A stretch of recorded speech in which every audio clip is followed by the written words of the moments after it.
Alô?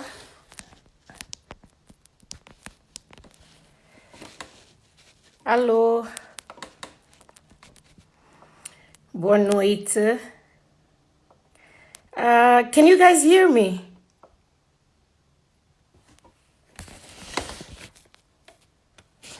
Hello? Hey, Shungo. Can you hear me? Does that mean yes? Hey, Mirza. Hello. Perfect. Thank you, Christine. Ah, hey, Mr. Marshall. Thank you. Um, yes, this looks a bit. Phineas, eu não sabia que tu andavas nos lives, hein? Mas thank you. Obrigada por te juntares a nós. Guys, this live is going to be in Portuguese. I'm going to wait for Selma to join us. But this is the beginning of what we as Kutluka, we call naked conversations. And the aim of Naked Conversations is for us to have spaces where we can have discussions about issues that would be seen as taboos, about things that are part of our reality, are part of our lives, everyday lives, but we are not supposed to talk about it. So, both from a man's perspective, from a woman's perspective, but most important, from a humankind perspective. So, this is what these conversations are going to be about. We will have a minimum of one of these discussions per week. There may be times when we have twice a week. It will bring into this forum English speaking, Portuguese speaking. It might not be French speaking unless I get someone to moderate, someone who fits into the perspective of Kutluka, of standing up for women, and particularly of standing up against abuse. So that is a possibility. I'm trying to. Selma is in, so I need to. Oh dear gosh. Okay, sorry. Oh dear gosh. Okay, I'm messing it up now. That shows I didn't practice, right? Selma, podes pedir para te juntares, eu aceito. So this is the beginning of interesting conversations, courageous conversations, and it is what we call naked conversations. So truths may be discussed. It will make a few of us uncomfortable, and I have to say I'm ready to be put in the uncomfortable chair too. But it is what we need to do in order to move forward, in order for us to humanity, for as humanity, to be able to take a step forth and make a difference in our generation. So briefly, this is what it is. And I'm going to, as I was saying today, this is going to be in Portuguese because I've been having a few conversations here and there, but it's been mainly in English. And so I feel that I'm Mozambican. We need to have these conversations on a broader level. So that was my brief introduction. We will come back to have the conversations in English in a few weeks, or in a few days. But today it is going to happen in English. And I have the honor of welcoming Selma Inocência. Eu não quero dar... Olá, darling. Eu não gostaria de dar uma introdução longa sobre a Selma, porque eu penso que essas conversas são exatamente para fazer uma série de coisas. Uma delas é nós, como moçambicanos em particular, neste sentido, termos algumas conversas que provavelmente não são muito confortáveis. Olá, André. São conversas que podem não ser muito confortáveis, mas são conversas que são necessárias. Porque crescemos num ambiente, sim, já estamos adultos, alguns de nós, num ambiente em que certas coisas não são ditas. E quando nós chegamos a uma situação em que coisas não são ditas, nós não podemos, como se diz em inglês, face them, não podemos enfrentá-las e não podemos mudá-las, porque são verdades não ditas.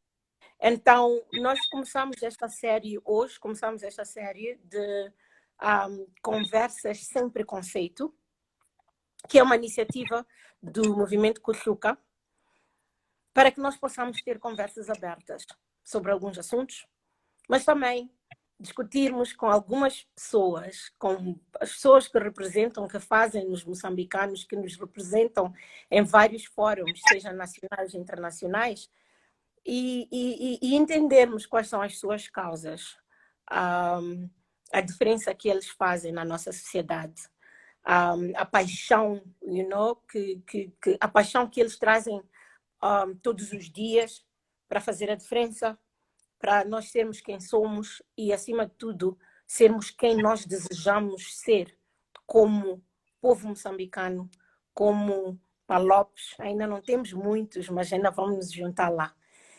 Então, Selma, eu penso que obrigada por te juntares a nós e eu penso que vamos começar agora a conversa porque também não temos muito tempo. E diz-me um bocado de ti, quem tu és. Eu sei que és uma mulher apaixonada, uma mulher de opiniões muito fortes, de grandes convicções e que estás pronta a entregar-te por elas. Então, diz a todos nós quem tu és. Olá, olá a todos. I'm sorry, I'm going to speak in Portuguese.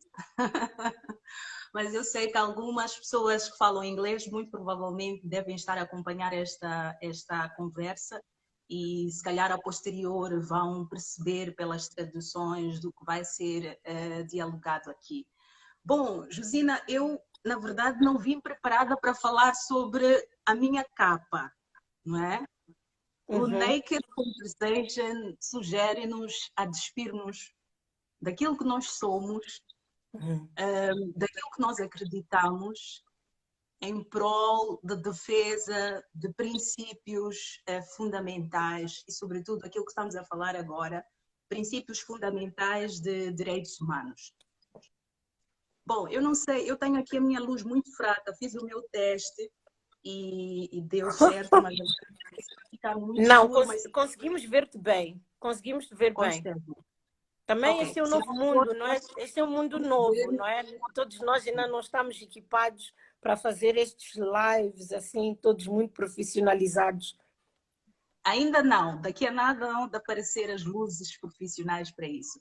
Mas pronto, o que eu quero dizer é, basicamente, eu sou jornalista, sou consultora de comunicação, mas eu não vim falar sobre isso hoje. Eu vim falar sobre o lado que as pessoas não conhecem de mim.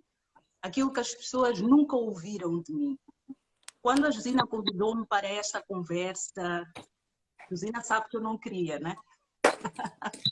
Eu disse, não, chama uma outra pessoa, acho que não dá, etc. Por quê? Porque a abordagem dela é muito mais de quebrar tabus, quebrar preconceitos e colocar-nos à disposição de falarmos aquilo que muito provavelmente não temos coragem de falar nas câmeras, não temos coragem de falar nos microfones, mas é o nosso dia a dia. Bom, obviamente que eu vou falar um pouco sobre fatores estruturais da violência em Moçambique. Vocês sabem que eu sou jornalista, já trabalhei muito com isto, conheço muitas histórias, já vi muitos casos, ouvi todos os lados da história, implicados ou não, mas eu também tenho a minha história, ok? Eu fui vítima de violência. É muito complicado estar a dizer isto e quando para abrir este live, vieram-me as câimbras, as febres, etc., porque é um momento que não gostava de lembrar. Eu fui vítima de violência durante quase 9 anos, 10 ou mais, porque depois da relação aquilo continuou. Devo dizer que eu nunca sofri violência física, mas já sofri violência psicológica. E é sobre isso que eu vou falar hoje.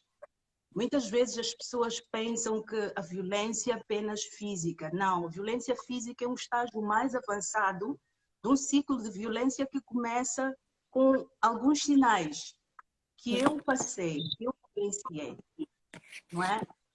As Nações Unidas definem vários tipos de violência, desde violência física, violência psicológica, violência sexual, patrimonial, moral, entre outros tipos. Mas eu vou ler aqui só a definição de violência psicológica para as pessoas perceberem o que é que isso profundamente é, o que é que significa isso para uma mulher e por que é que nós devemos lutar holisticamente contra a violência. Não é apenas violência física, porque há casos em que tem situações duais. Existe violência física, mas há uma violência psicológica profunda, que está invisível, que está praticamente coberta por aquela cicatriz que a gente pensa que já passou, mas existe lá marcas que não vão se apagar e se calhar a gente vai morrer sem elas terem se apagado. A violência psicológica diz qualquer conduta, esta é a definição das Nações Unidas, não foi Selma quem...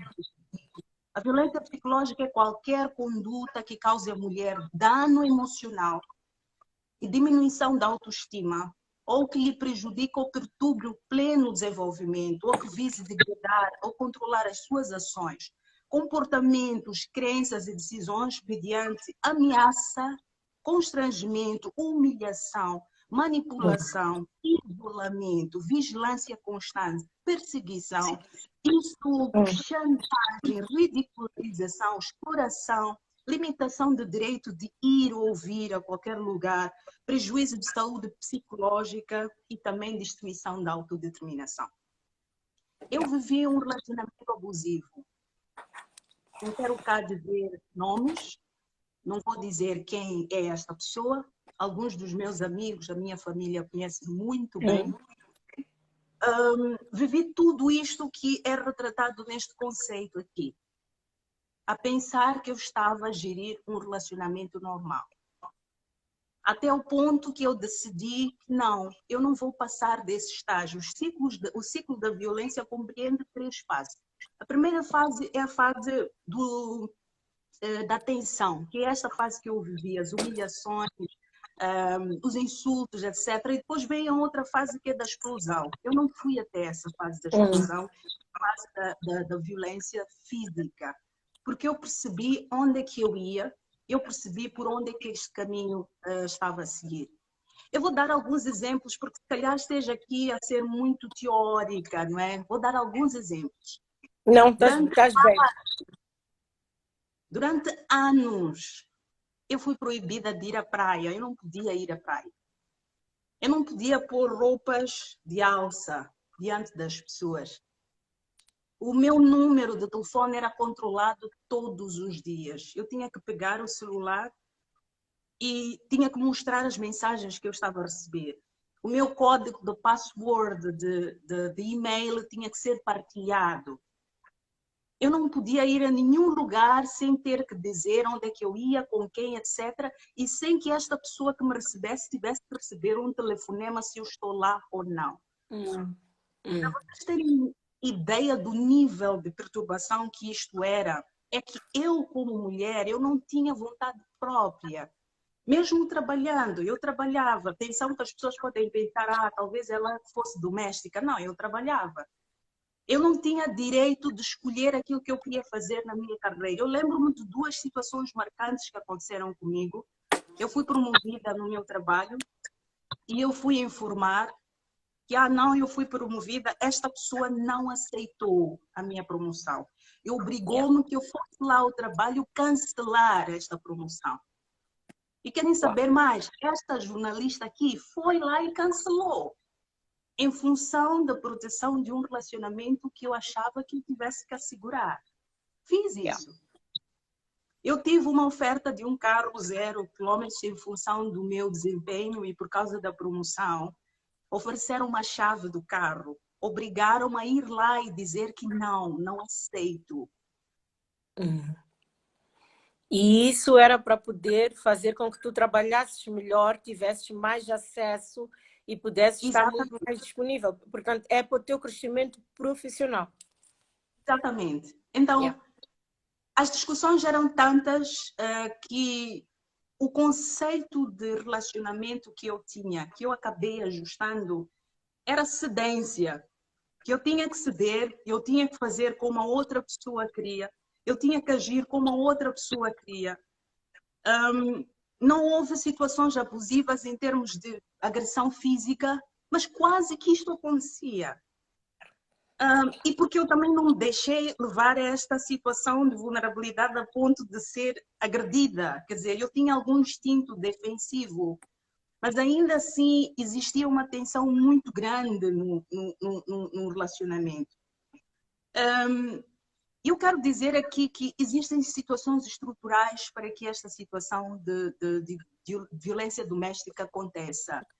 Que é pobreza, falta de educação, escolaridade, e se calhar até falta, é ignorância. Mas neste caso, não é nada disso.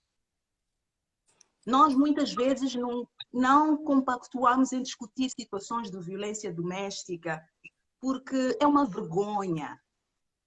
Não se pode falar, não pode sair de casa. Talvez muitas mulheres aí estejam a assistir e dizem, mas a mãe dela não lhe educou. Por que ela está a andar a falar estas coisas? Ela não sabe se colocar no lugar dela. Eu vou dizer para vocês, as pessoas podem dizer, mas por que você permaneceu este todo o período nesta situação? Não pediu ajuda? Pedi. Não me ouviram. Yeah. Acharam que eu tivesse que fazer alguma coisa para mudar esta situação. Eu estou a falar de grupos sociais, não estou a falar de uma amiga que não me ouviu. Yeah. É a família que se nega a ouvir. É a família que se nega a sentar e tentar corrigir a situação de onde vem a origem do problema. A mulher sempre é olhada com muito estigma. Se você chega e diz que não, eu estou a passar por abuso, pergunta o que você fez. O que é que tu aprontaste? Yeah. É muito complicado aqui partilhar, porque nós muitas vezes entramos numa situação de desconexão com a nossa própria mente. As consequências das situações abusivas vão para além das psicológicas, entram até para questões mais sociais. Eu não conseguia trabalhar, não conseguia render, porque sempre achava-me uma pessoa inferior, a ponto de ouvir insultos, a ponto de ser limitada, de fazer aquilo que eu gostava de fazer. Também o fato de não ser ouvida, não é? Eu só queria dizer uma coisa, não quero interromper, mas eu só quero dizer, a Inês está aqui na conversa conosco e ela está na área de comunicação social. E ela está a dizer, ela está a concordar com os exemplos que tu estás a falar e a dizer que nós, como mulheres, e principalmente nessa área de comunicação social, porque provavelmente temos a expectativa de que tomemos certas posições, também passamos por situações ainda muito mais difíceis, de muito mais julgamento e muito mais, vamos lá dizer, dificuldades. Mas era só para falar, para dizer o que a Inês está a dizer. Sim. Exatamente. Então, eu queria também partilhar uns episódios que eu penso que vale a pena partilhar. Quando eu partilho isso, é exatamente para convidar algumas meninas, algumas senhoras a refletirem nas suas próprias relações. Eu partilhei estes exemplos, são exemplos muito pessoais. Esta pessoa que cometeu este abuso muito provavelmente deve estar a assistir de uma conta fictícia. Eu sei que está. Os familiares desta pessoa também devem estar a assistir e eu espero que façam chegar e que ele assista a este vídeo. Eu tive medo de denunciar. Eu achava que alguma coisa iria acontecer, alguma coisa grave iria acontecer. Eu não podia falar. Eu tive medo de denunciar porque eu tive receio que as pessoas que me vissem como jornalista que ganhou prémios, e depois tivessem que me desvalorizar pelo fato de eu ter sido vítima destes abusos. Eu tive medo de denunciar porque eu não tinha provas destes abusos.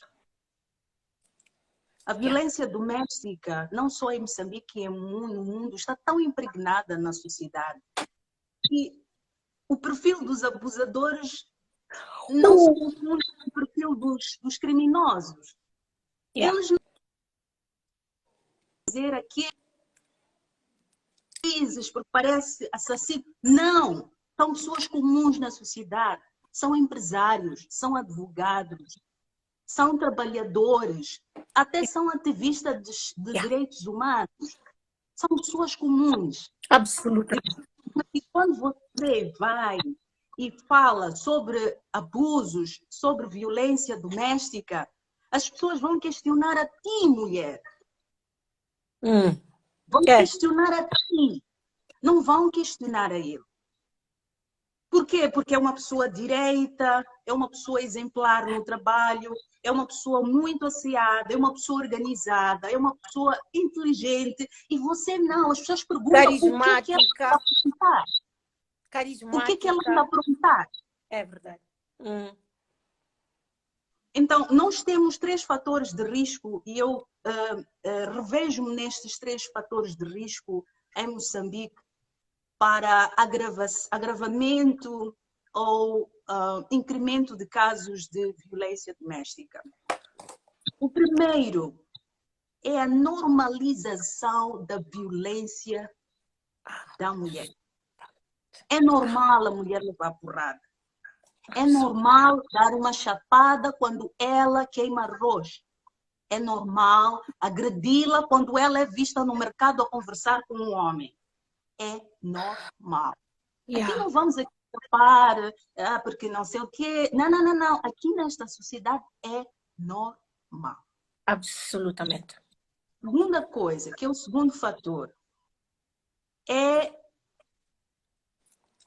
a superioridade do homem em relação à mulher. A supremacia masculina. Essa sociedade protege homens, não protege mulheres. Não protege mulheres. Eu vou contar uma situação um pouco mais à frente, só para vocês perceberem, um pouco mais à frente.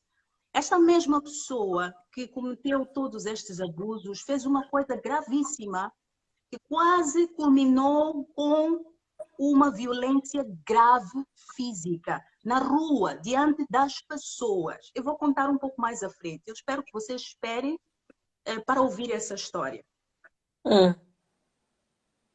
Quando eu digo que a supremacia do homem fala mais alto do que qualquer interesse que a mulher tenha, fundamental, seja direitos humanos ou outros, eu estou a dizer que quando você vai queixar-se a uma instituição religiosa, a familiares, sobre o comportamento do seu parceiro, você é julgado. Você foi educada onde, afinal? As tuas tias não falaram contigo? Não disseram como que você deve se comportar? O que é que você fez? Ninguém vai perguntar por que ele está fazendo. E olha, ninguém vai falar com ele. Ninguém. Quando eu digo que ninguém vai falar com ele. Absolutamente. Absolutamente. A terceira coisa, que é o terceiro fator de risco, é os agentes que trabalham nas instituições de justiça fazem parte desta construção social. Nós temos a lei contra a violência doméstica aprovada há cerca de 10 anos. Vamos lá todos ser honestos. Não funciona. Qual foi a vez que um tribunal sentenciou um homem por violência psicológica? Qual foi a vez que ele foi sancionado por violência moral? as pessoas Yeah. pagam preço de sangue para que o homem seja sancionado por violência sexual. As pessoas pagam preço de sangue para que o homem seja sentenciado por violência física grave. Yeah. Sabem por quê? Porque violência doméstica não é crime. Mesmo que você vá a uma esquadra, as pessoas vão escrever a tua queixa, mas não são motivadas a fazer alguma coisa. No fim do dia vão dizer, resolvam. Eu vou contar uma história. Eu fui fazer uma pesquisa sobre violência doméstica em Nampula. Pela primeira vez eu fui a uma cadeia feminina em Nampula. E o meu objetivo foi falar com as mulheres que tinham cometido homicídio. E por conta da violência doméstica. Eu fui com muito preconceito, porque eu já tinha ido a BO, eu já tinha visto criminosos que estavam a cumprir penas máximas, 20, 24, por causa do homicídio. E fui com esse preconceito para encontrar mulheres agressivas, mulheres sem educação, mulheres criminosas, e fui lá e ter com essas mulheres. Quando eu falei com a gente da penitenciária, disse, são aquelas senhoras. Alguma coisa estava errada, porque quando eu olhava para aquelas senhoras, elas não tinham cara de criminosas. E eu fiquei confusa, isso não é possível, mas eu esperava ver pessoas agressivas. E nós que trabalhamos muito com pessoas ao longo de vários anos e fazemos julgamentos de histórias, versões, etc., nós conseguimos perceber o nível de sensibilidade que as pessoas têm em relação a determinadas matérias, conseguimos ver se de fato a pessoa agiu com dolo ou não, etc. Essas mulheres estavam sóbrias. Eu conversei com mulheres de vários estratos sociais e várias idades. E sabem o que mais? Todo o início da história delas era a minha vida. Era a minha vida. Uau! Igual. Começaram a receber insultos, começaram a serem controladas onde elas iam, as amizades delas, começaram a ser desprezadas, desmerecidas. Era igual. Ignoradas. Elas foram procurar a família várias vezes. Digo, as famílias, atenção. A gente procura a nossa e a do outro. Não funcionou. Mandaram voltar. Porque lar é assim. Porque relacionamento é assim. Elas foram à Ser polícia. mulher é assim. É preciso Exatamente. saber amarrar a capulano. Elas foram à polícia. Agentes da polícia, mulheres, mandaram voltar. Você não sabe se comportar no lar. Eu estou a falar de pessoas que foram catanadas. Não estou a falar de Selma, que teve uma relação abusiva, de possessão, porque não sei o quê. Não, estou a falar de pessoas que foram catanadas, em que a esquadra manda voltar para ir resolver o problema em casa. O que aconteceu? As mulheres cansaram-se. Uma aqueceu o óleo enquanto o marido estava a dormir e foi lá. E essas mulheres fizeram tudo sobriamente, sem um pingo de álcool. Há uma mulher que pegou a polícia e disse, eu matei o meu marido. Lembro-me desta mulher porque ela tinha 4 filhos e chorava para mim. Dizia, eu não estou arrependida por ter matado o meu marido. Eu só estou arrependida por não estar a ver o crescimento dos meus filhos. Então, eu penso que é preciso pensarmos a violência doméstica num contexto bastante estrutural. Absolutamente. Mas começarmos num contexto bastante pessoal, que é das nossas atitudes diante desta situação. Depois vão me dizer que, não, mas a mulher provoca. Ok, se você não quer, parte para outra, muitas mulheres. Assim como se o homem provoca e você não aguenta, parte para outra. Eu recebi hoje muitas Se te mensagens. permitirem partir para outra, não é?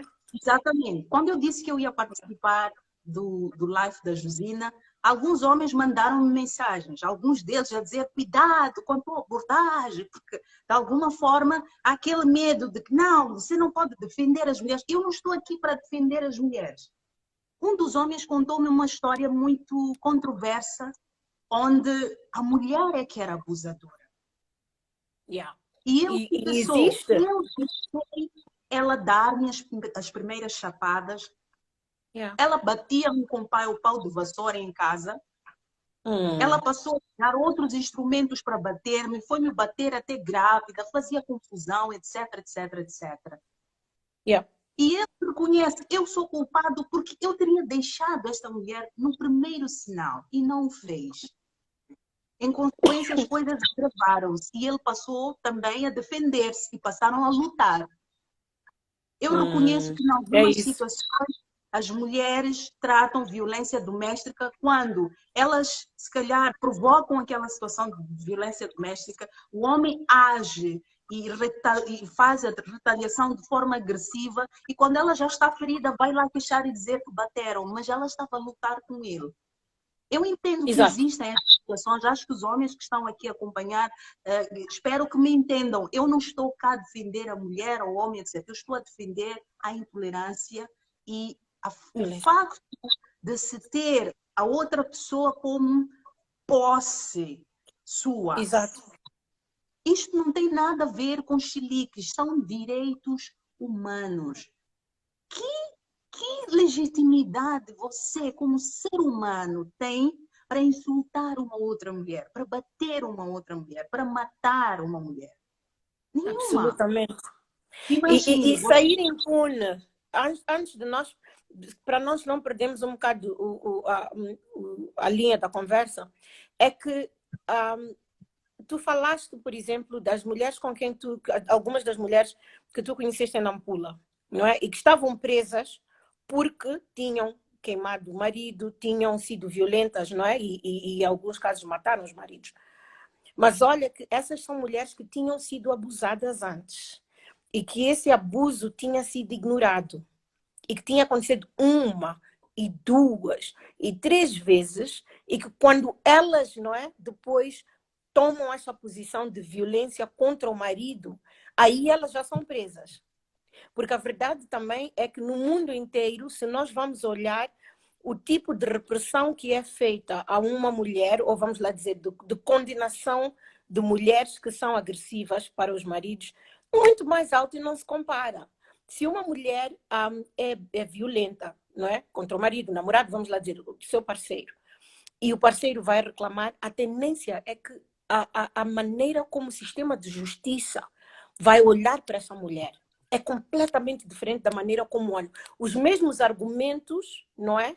Não funcionam quando é um homem. Porque quando é uma mulher é porque é um bicho, não tem o como é que se diz? Ela perdeu o sentido de mãe, de pessoa que gera a vida e protege a vida. Então, as condições, e quer dizer, o tipo de repercussões que tem para uma mulher são completamente diferentes dos homens. Mas também não quer dizer que não aconteça.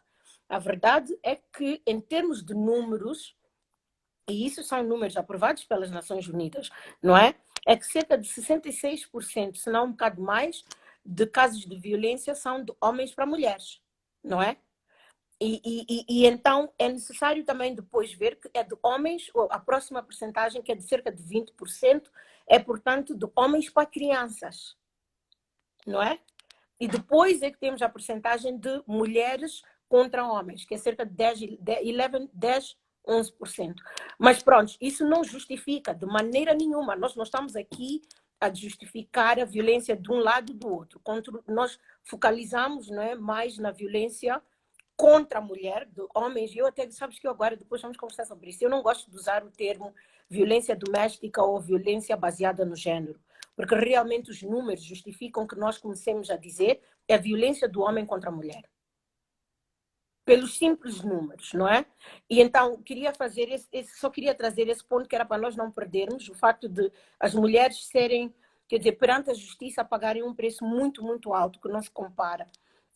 E depois também para falar, a Dani está aqui na conversa e trouxe o assunto cultura, que era exatamente o que tu tinhas falado, à volta de as nossas mães, os nossos pais e as autoridades, não é? Quer dizer, as instituições de Estado também têm uma posição extremamente paternalista a este assunto, não é? E é tudo baseado na cultura. Uma mulher tem que ser submissa, uma mulher não pode fazer isto, uma mulher tem que suportar, uma mulher tem que pacientar, né? Às vezes até como dizem.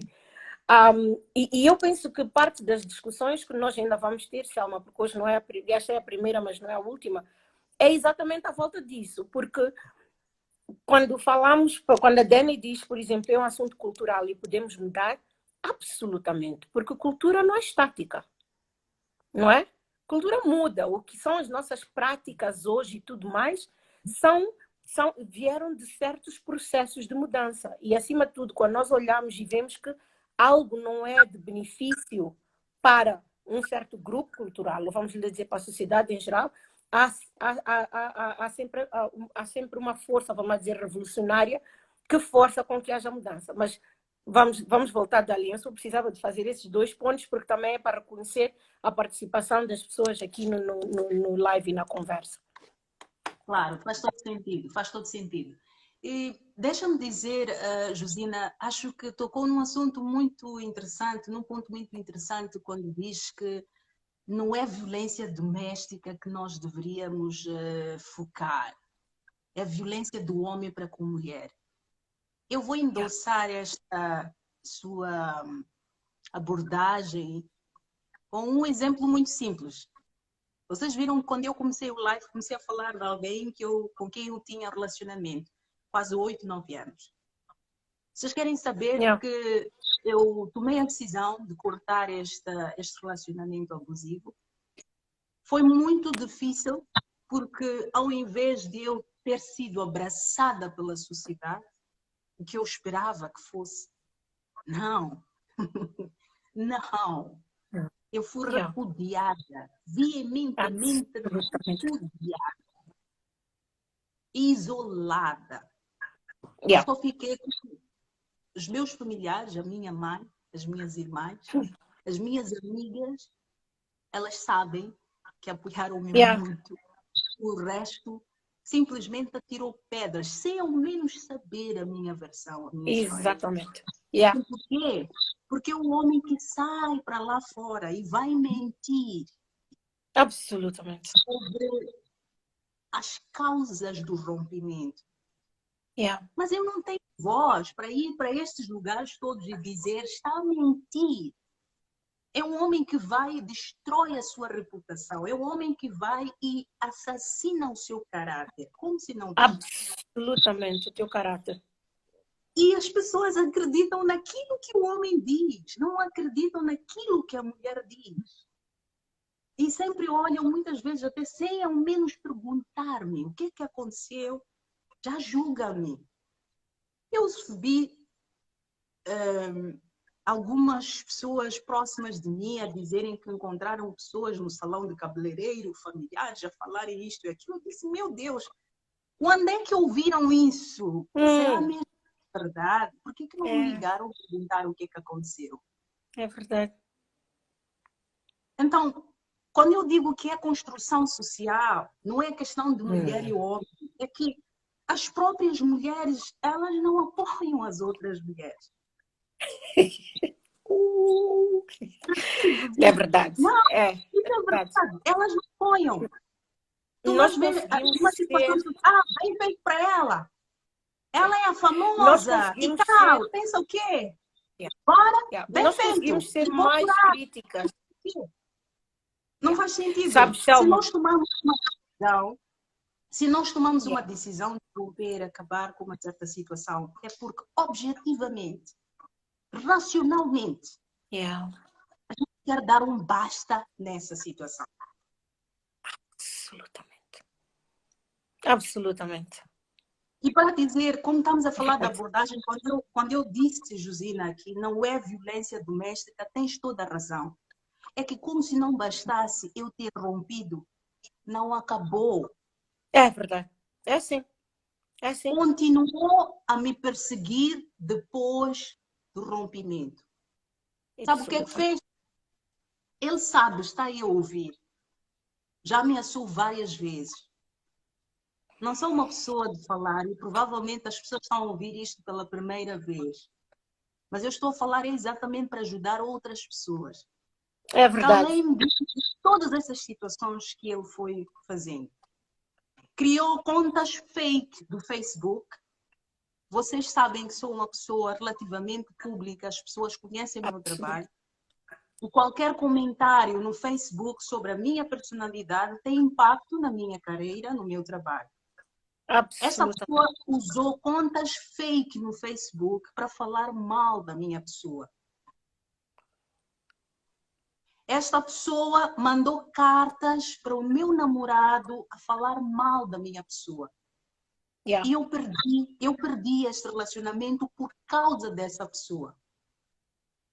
Essa pessoa mandou um e-mail para o meu chefe me demitir porque eu era uma pessoa que não é de confiança.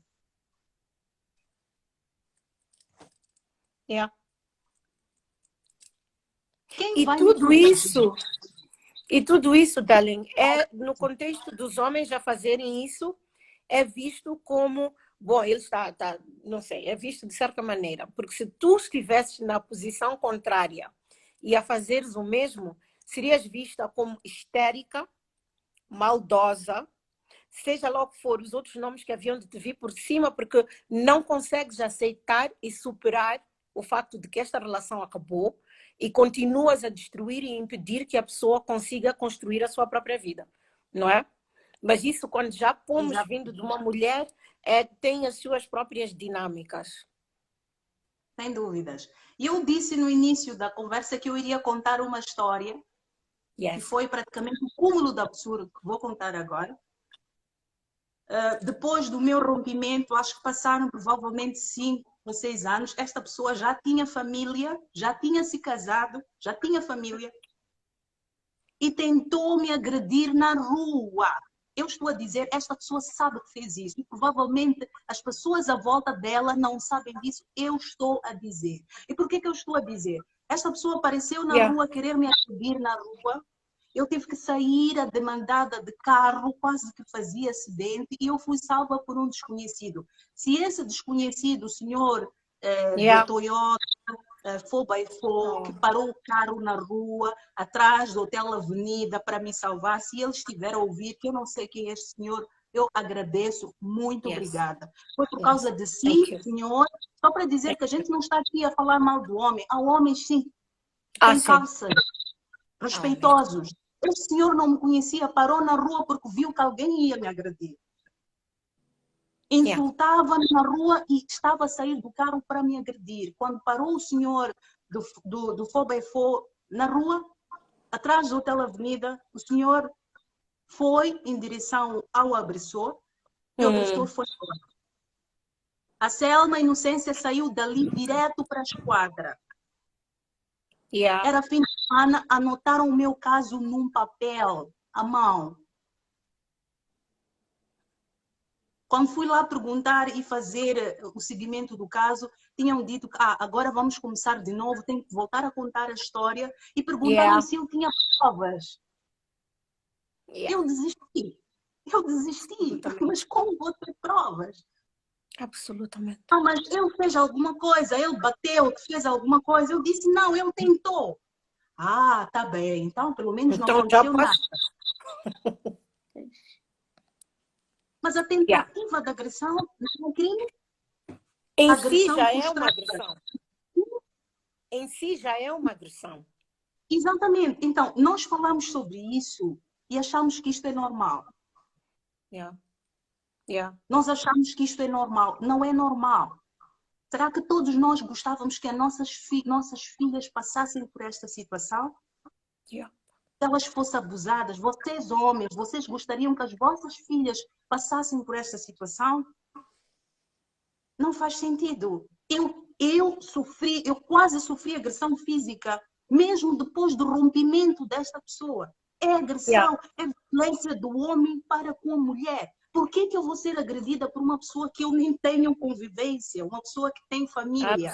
Absolutamente. Sem saber mais, o agressor é aquela pessoa credível, que toda a gente acredita. Ah, sim, sim, sim. Que Ninguém entre vai dizer que eu esteja a falar a verdade. Provavelmente digam que eu sou oportunista, provavelmente seja vingativa, não esteja a falar a verdade. Por que eu iria falar uma coisa dessas diante desta audiência e se isso praticamente prejudica a minha moral? Nenhuma mulher gosta de dizer que eu fui vítima de violência doméstica. a vergonha que isso causa. A vergonha que isso causa. A vergonha que isso Então, causa. basicamente, Josina, nestes pontos que eu queria incidir, não falando de forma estrutural sobre violência em Moçambique, nós já lemos muito sobre violência em Moçambique, já lemos muito sobre as razões, as causas, etc., mas vamos lá começar da nossa casa. E eu acredito que é este fórum, é este espaço que este programa Conversas Sem Preconceito traz. É tirar a Selma da sua zona de conforto e pôr-lhe a falar do problema como ele é. E Selma, Será que acima de tudo, eu, advogada, eu, médica, sou capaz de vir e dizer eu fui vítima de violência? ninguém gosta. Ninguém gosta. Sabes, darling, disseste uma coisa muito importante agora, é que, acima de tudo, é fazermos com que todas nós, na nossa sociedade, todos nós, homens e mulheres, se apercebam que a dor da Selma é a dor da Josina, é a dor da Jenny e da Danny que está aqui, não é? Então, que nós temos que criar sociedades que tenham muito mais empatia, que tenham muito mais compreensão e solidariedade. E de saber que, olha, eu aceito que isso aconteça com a Selma, significa que eu também aceito que isto possa acontecer com a minha filha. Porque eu não tenho direito nenhum de vir gritar e de reclamar e exigir direitos, não é? Se acontece com a minha filha, mas quando acontece com uma irmã minha, que tu és, com Maria, Joana, seja lá quem for no país, se nós conseguimos olhar, não é? E não fazermos nada. Significa que, olha, depois não podemos reclamar. Yuk, eu não sei se é Yuk ou Yak, tens feito uns pontos muito interessantes. E exatamente, é o quê? Yuk ou Yak? Yuk Miranda. Yuk Miranda, não, ele tem estado a fazer uns pontos muito interessantes. E agora disseste algo, disseste, se eu me calo, não é? Eu sou cúmplice. É acima se tu te calas, se tu decides ser simplesmente uma pessoa que olha e que diz, olha, aquilo não é meu assunto, é assunto da Selma e com o namorado, ou seja lá o que for, tu também és cúmplice neste crime, não é? E uma das coisas que nós temos que começar a compenetrar-nos nesta sociedade é que violência é crime, não é assunto de marido e mulher, não é assunto de namorado e namorada, não é assunto de ex-namorado e ex-namorada, porque até a nossa legislação, que eu penso que foi bastante progressiva já na altura em que foi ratificada, não é? A nossa legislação já inclui o fator namorada-namorado, casais, portanto, marido, mulher, inclusive parceiros, quer dizer, pessoas que já tenham tido namorado ou casado, não é? Caem sempre sobre esta, estão, portanto, abrangidos na lei da violência doméstica. Há alguns pontos que nós ainda vamos ter que discutir e eu penso que parte destas nossas conversas são exatamente para isso. E já estamos a conversar cerca de 45 minutos e eu acho que ninguém está a sentir que o tempo passou. Mas nós vamos ter que agendar e eu penso que este é o início de uma conversa. Selma, quando eu pedi para tu seres, portanto, a nossa ponta de lança, não imaginei o quanto tu fosse, ok, português agora está a desaparecer, o quanto tu te fosses abrir, permitir, né, que te quebrasses à frente de todos nós, partilhar esta dor que não realmente não acaba e que imagino que quando tu começaste a pensar no que tu ias falar hoje, abriste novas feridas, não é? Darling, sabes que eu e nós, como Movimento Kuchuka, estamos exatamente para o longo termo e para fazer acompanhamento e ajudar a fazermos essa ginástica, esta viagem que nunca acaba de sobreviventes, de vítimas e sobreviventes de violência. Então, queria agradecer-te muito. Eu acho que nós ainda vamos falar de mais alguns pontos antes de terminarmos a conversa. Mas agora vou-te dizer, nós vamos precisar ter uma conversa dentro em breve sobre a situação das mulheres, não é? Perante este novo desafio que é o corona. Pois, eu ia fechar exatamente com isso. Ok, fecha com isso, mas significa esse que foi o nosso tema. Sim, mas olha, fecha com isso, mas é só saber se estás a fechar, a abrir uma nova página, porque também vai permitir com que as pessoas reflitam um bocadinho e dentro de alguns dias ou de algumas semanas, quando nós fizermos o próximo, já vamos fazer mais o follow-up. Mas diz-me, querida. Okay. O que eu queria dizer é que eu tinha que começar com a minha história, não estar aqui a parecer repórter que quer falar jornalisticamente sobre a Covid e implicações do confinamento versus a violência doméstica. Era mesmo para dizer que eu sei o que é que vocês estão a passar. Yes. Obviamente muita gente está a passar esta situação de violência do homem contra a mulher em grau muito maior do que eu. Eu reconheço que eu passei isto, violência doméstica. Ou violência do homem contra a mulher. É isto. Mas também foi marcante para mim. Destruiu a minha moral, destruiu a minha autoestima, etc. Mas você que está a passar isto, acho que já tem uma luz que há solução para isto. É possível parar, conforme o lema desta conversa, basta, é possível parar, basta querer. Não é? Eu depois no fim vou dar recomendações, mas eu vou dizer porque é que a violência do homem contra a mulher é crítica neste momento. É porque nós estamos a enfrentar problemas estruturais nos últimos tempos por causa das implicações, das restrições que a Covid-19 vem trazer. O confinamento faz com que o homem esteja confinado com a mulher e os filhos no espaço. Este homem pode ser violento. O confinamento faz com que a mulher esteja confinada com o homem no espaço. A mulher pode ser violenta. Isto traz grandes implicações porque quando se está dentro de uma casa e muitas vezes as esferas de apoio, como família, vizinhos, estão longe.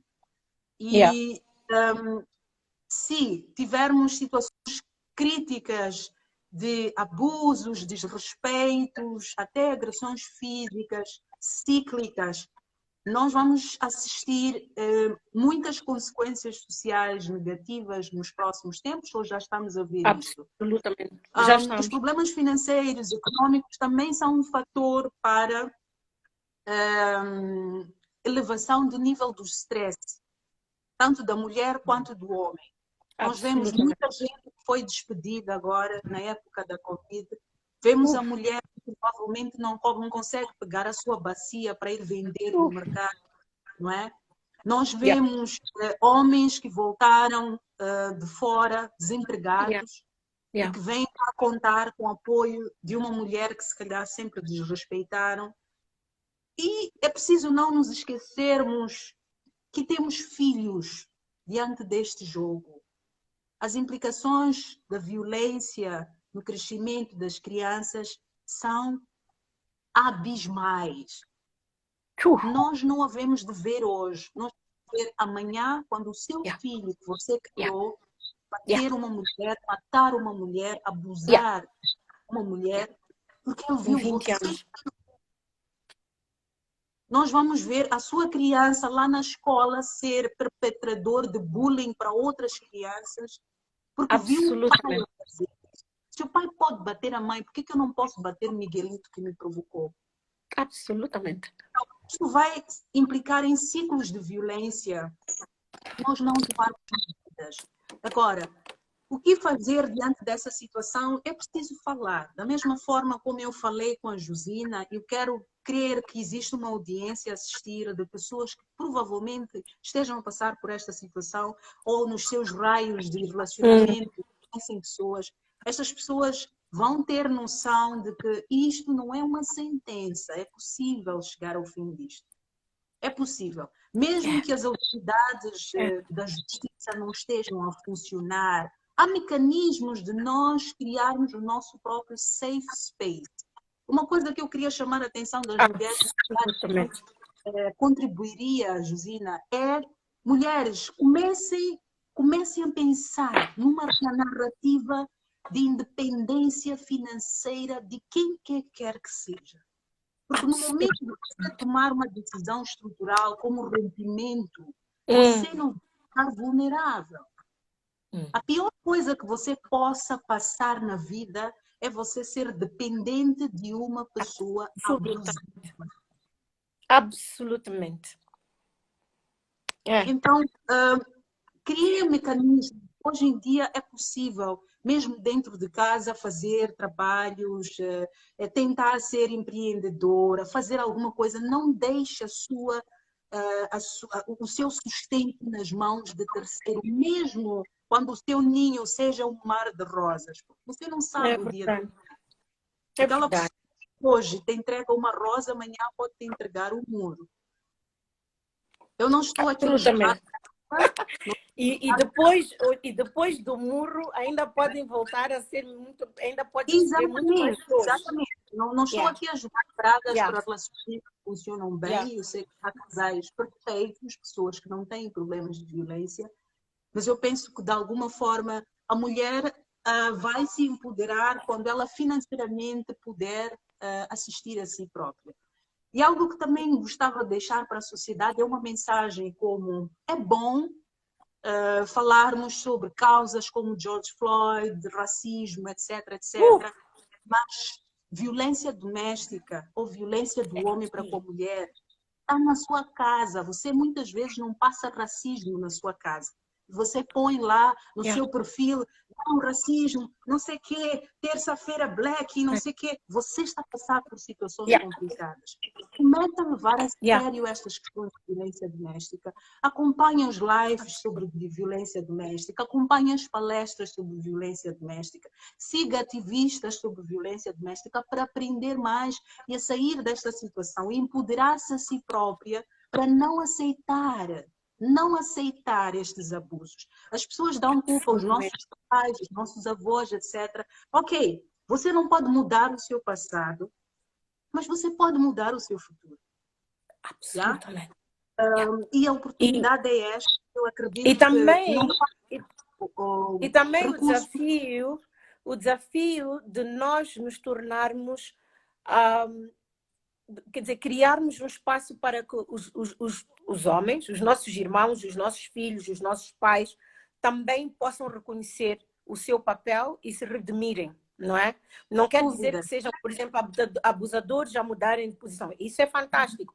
Mas também é, por exemplo, o que o Yuko estava a dizer, que é ele, a próxima vez que vir uma situação de violência, ele já vai intervir de uma maneira diferente. E que diz, à frente de mim, eu não vou tolerar, não é? Ver, ouvir e seja lá o que for a volta de violência. É bom lembrarmos, Josina, na ótica daquilo que estás a dizer, é que a violência doméstica hoje é crime público, não é semipúblico. Absolutamente. Qualquer pessoa pode denunciar. Se o seu vizinho está a bater a vizinha ou a vizinha está a bater o vizinho, você pode ligar para a polícia e denunciar. Hoje, graças a Deus, o nosso quadro legal já nos dá essa perspectiva de podermos fazer alguma coisa para mudar esta situação. Agora, o que aquela vítima vai fazer depois daquela situação já não é problema dele. Já é dela. Situações críticas é a própria vítima que depois se permite essa situação de reincidência do abusador, não é? Isso já é outra coisa que acho que podemos discutir noutras circunstâncias. Já acabou